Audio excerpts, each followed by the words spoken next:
So let's get right into it. We're going to be talking about January's video games. So this isn't every video game in the month of January. Ooh. I basically rounded up everything that quote unquote mattered to most gamers and a couple of sleeper indie hits that I found. So this is completely my list of all the games in January. If I'm missing some, sorry. There's some games that are like quote unquote slated for January but don't have a release date, or like are quarter one that could possibly be late January games, but I don't know if they'd be announced this late, right? So not too many games, but we'll talk about them anyways. So the first game up is Pit People. This is the fourth game from Behemoth. If you're not familiar with Behemoth, they're based out of San Diego, California. They've made a lot of Xbox exclusives. They made Alien Hominid, which is beloved, Castle Crashers, which was part of the huge indie movement on Xbox 360. Their most recent game was Battle Block Theater, which was a hilarious platform game that had hilarious humor. It's one of their biggest things is they have a weird offbeat sense of humor and like a cartoon style to their games.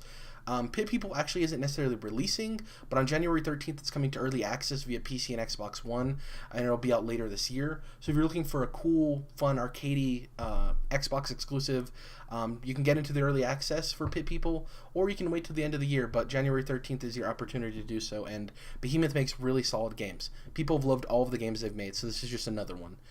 Are you guys familiar with Behemoth? Have you played any of their games? Hominid, Castle Crashers, Battle Block Theater? I've played Castle Crashers. It's a cool game. I don't know about this one, if it's going to be for me, but I definitely enjoy that studio. Yeah, it's really interesting. I'm not sure if this game's going to have couch co-op, but it is one of the games that you can play by yourself, you can play with another person, or you can play with up to 4 people. Like, they're really into getting people together and just having a fun time. So it's interesting to see how Pit People, comes out and how it's received by people. Next up on the list, this comes out January 20th to PS4. Got delayed. Gravity Rush 2. So yeah, I don't have much to say other than it's being developed by Sony Interactive Entertainment's Japan studio and Project Siren. You're familiar with Gravity Rush, Jordan, so are you excited for this game's release? Oh, absolutely. The delay sucked, but they're giving away free DLC, story DLC, because of it. And they've also got an anime, I think, prequel coming out, or already on YouTube. So yeah, I'm really excited about this game. I love the first game. You guys know how much I love superhero games, and that's basically what it is. And third-person open worlds are also kind of my shit. So I love the combat and the traversal. Once you get a hang of basically, free falling with the gravity powers, it really gets fun. And I think I haven't played the remastered version on PS4. I've only played Gravity Rush on Vita, but I'm really excited to play it on PS4 and see what they bring to that console, and the way that they bring the open world, because I was really impressed with the open world they were able to create, seamless open world they were able to create on the Vita. So imagining what they could do on PS4 is really exciting. Also, my quick opinion on this: if you've never played the first Gravity Rush, but this game looks interesting to you and you want to get it, try to not wait for sale. Try to get this as soon as possible, because this is one of those games that's going to be completely dictated. Its future of this franchise is going to be dictated on sales. If this game doesn't sell well, Yeah. It probably will be the end of Gravity Rush, unfortunately. So if you really support this game and you really love it and you want to see another Gravity Rush, definitely try to get it as soon as possible to show them that this is a franchise you care about. So, just my Good opinion. point, Jared. Yeah. Now, they have a demo for the Vita version, Jordan. I tried that out a while back, and all that I really remember was I did not like the controls at all. Like, you actually had to tilt the Vita around to kind of orient your direction. I don't know. I probably should have put more time into it, and then, like you said, once you get the hang of it, But I don't know. It just at the time it just wasn't. It wasn't worth the investment for me. But maybe it's probably not a great demo game. It's Yeah. probably a better game to get the feel for with the tutorials and going through it step by step, I guess. Yeah. Yeah, so Gravity Rush 2 is really exciting if you're a fan of the series or not. It's an interesting game. It comes out in a lull period where there's not too many crazy games coming out, so it might be something you want to pick up. Next up, we have one of the heavy hitters of the early year, one of the big boys, coming out January 24th. Resident Evil 7 Biohazard. This is obviously Resident Evil. Capcom's return to Resident Evil. A lot of people feel this is the return to Resident Evil in more ways than just a new game coming out back to its roots. Making it a survival horror game. It's first person. The whole game's going to be playable from front to back in PSVR, which will be huge for PSVR to see how that sticks with people and whether they can play and experience that long in it. It's a multi-platform release. I like Resident Evil. It's not a series I necessarily love because I'm not that invested, but this is a game that's intriguing to me because I only played 4 and 5, which is weird because if those are the only two you play, where 4 was the last kind of true Resident Evil and 5 was really the departure, so I got to see both ends of it.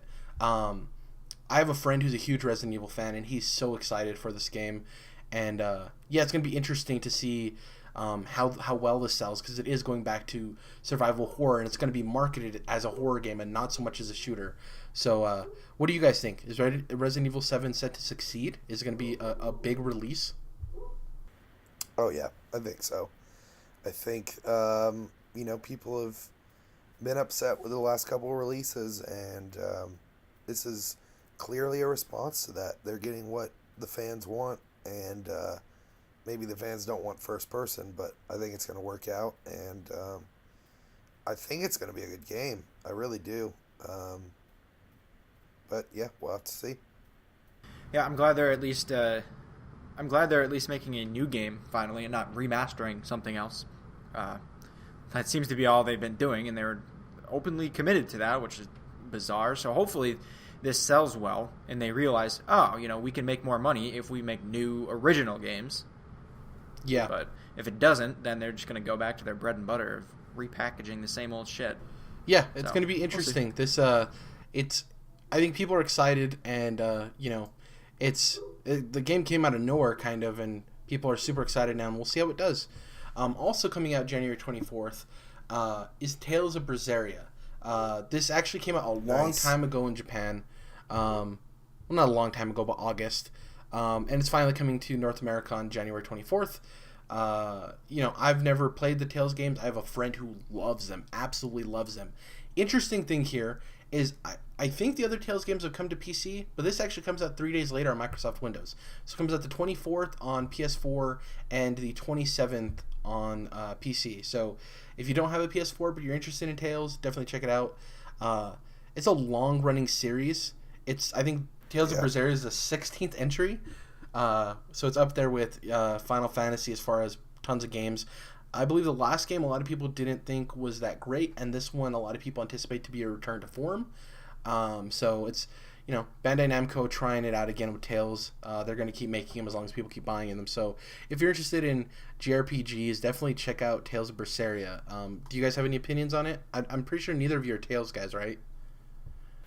I've actually played some Tales. I enjoy it, and I think I'll definitely try this one out, but it's probably going to be wait for sale. Yeah, I like the art style of the games. I think they are really nice. They really strike anime. So it's very interesting. I have a friend who always talks about the Tales games and he loves them. So if you're interested in JRPGs, definitely check it out. Also, January 24th, you want to talk about a long span between releases. Yakuza 0 finally hits the States. This game originally launched in Japan on March 12th of 2015. It's going to be coming out worldwide on January 24th for PS4. It's the prequel to Yakuza. I believe Yakuza 6 is coming out next year, or it's slated for 2018. So I've never played the Yakuza games. I'm not even really familiar with them. Are you, Jordan? Just a little bit. I haven't played them, but they're supposedly pretty funny, pretty enjoyable Japanese mobster type games. Okay, they're very on the nose too, right? Like they know what they are. So. Oh yeah. This is Sega. Sega has a couple of big games coming out this year.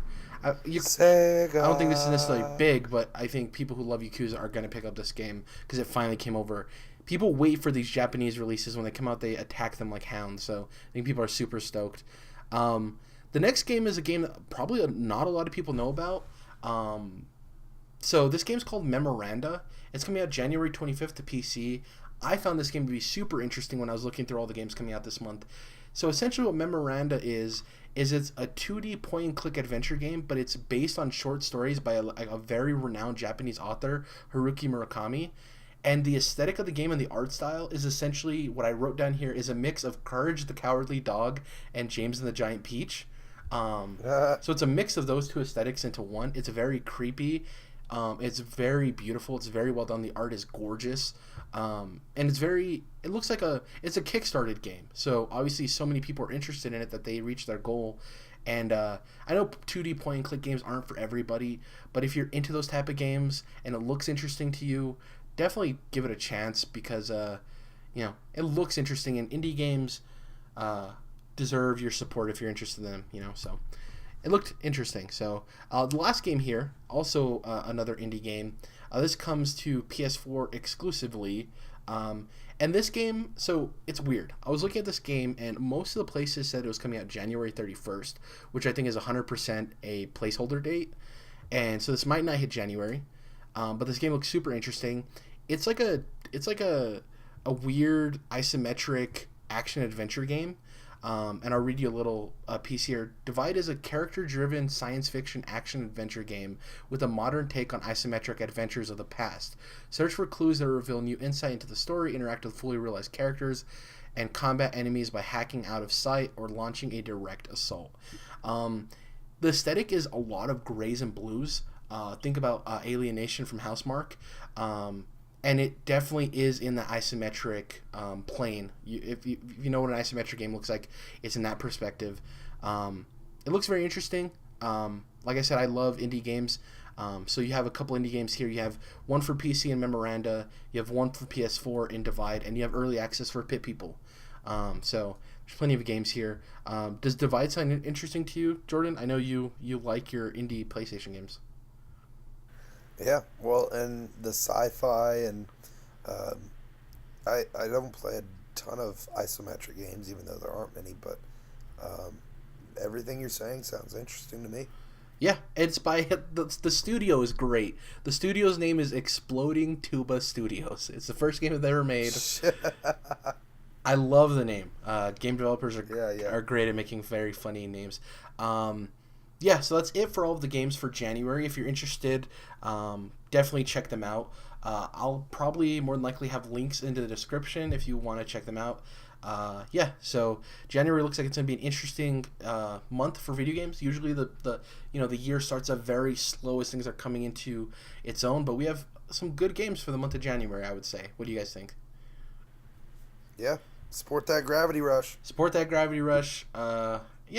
Support indie games. Buy more indie games.